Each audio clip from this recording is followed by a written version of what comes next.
जो 2014 में कि प्रधानमंत्री जी ने जो 2 करोड़ नौकरियों की बात की गई थी, वो नौकरियों की पूर्ति भी होनी चाहिए देश में। सरकार का काम गरीबों के सपने के ऊपर एक बाजार और व्यापार खोलना नहीं है।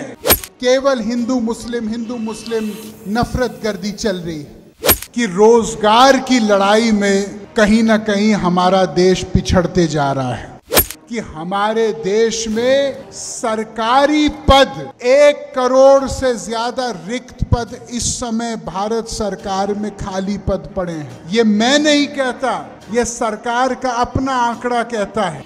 जब एक नौजवान का सपना टूटता है तो पूरा देश का सपना टूटता है। आग कहीं और से शुरू होती है, मोहल्ले में घर हमारा भी है।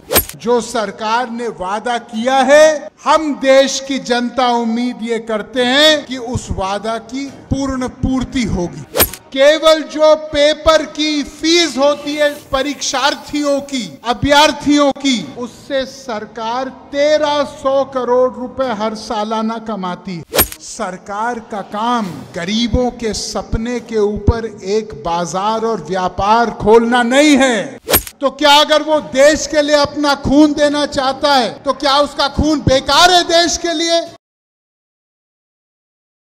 पूरे उत्तर प्रदेश के, उत्तर भारत के लोगों के माध्यम से जो मुझे बार बार एक चीज दोहराते हैं कि रोजगार की लड़ाई में कहीं ना कहीं हमारा देश पिछड़ते जा रहा है। आज मैं ये कहना चाहता हूं कि प्रधानमंत्री जी ने 2 दिन पहले जो ऐलान किया कि हम 2 साल में 10 लाख नई नौकरियां देंगे, उसका मैं तहे दिल से समर्थन करता हूं और उनका तरफ आभार प्रकट करता हूं।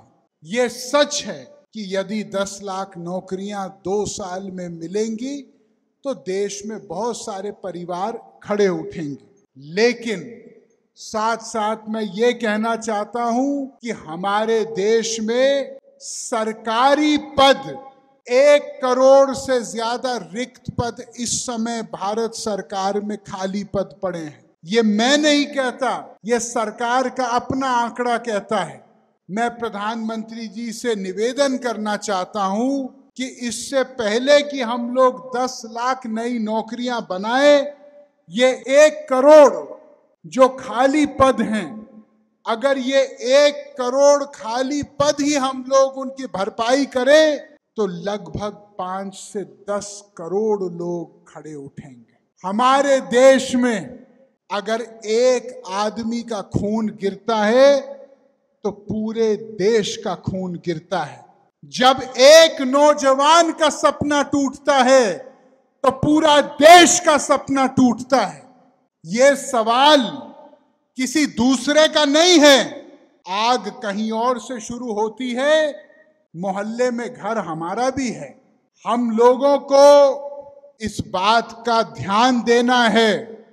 ये 1 करोड़ 60 लाख नौकरियां, लगभग 1 करोड़ केंद्रीय सरकार की और लगभग 70-75 लाख लगभग राज्य सरकारों, इसकी भरपाई के लिए हम लोगों को लगातार अपनी बात जगह जगह पे रखनी है। सरकार अक्सर ये कहती है कि हमारे पास आर्थिक प्रबंध इस समय नहीं है। ये बात सही नहीं है। क्यों? जब सरकारी नौकरी बनती है तो कोई भी सरकारी नौकरी हवा में नहीं बनती।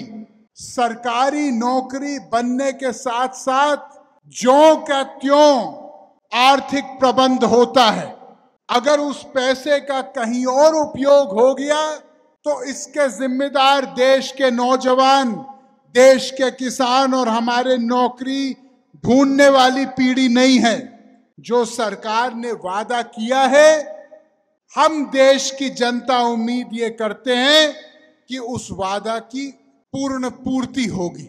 क्या आप एक बात जानते हैं कि हमारे देश में अनेक सरकारों को मिला के केवल जो पेपर की फीस होती है परीक्षार्थियों की, अभ्यर्थियों की, उससे सरकार 1300 करोड़ रुपए हर सालाना कमाती है। 1300 करोड़ रुपए।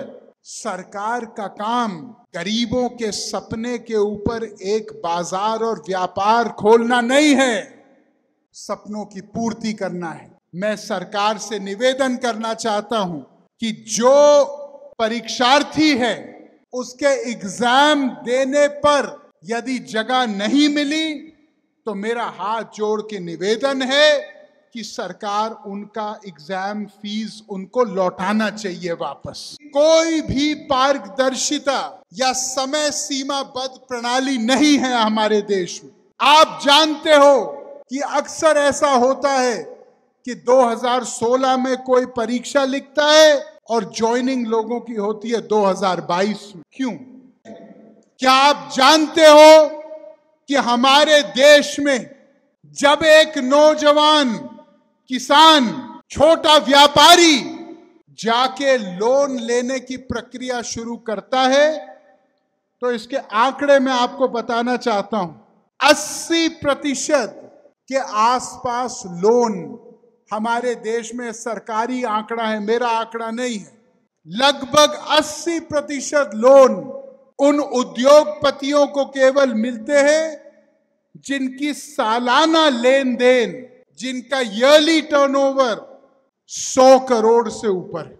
55% केवल उन लोगों के पास जाता है जिनका सालाना लेन देन 1000 करोड़ से ऊपर है।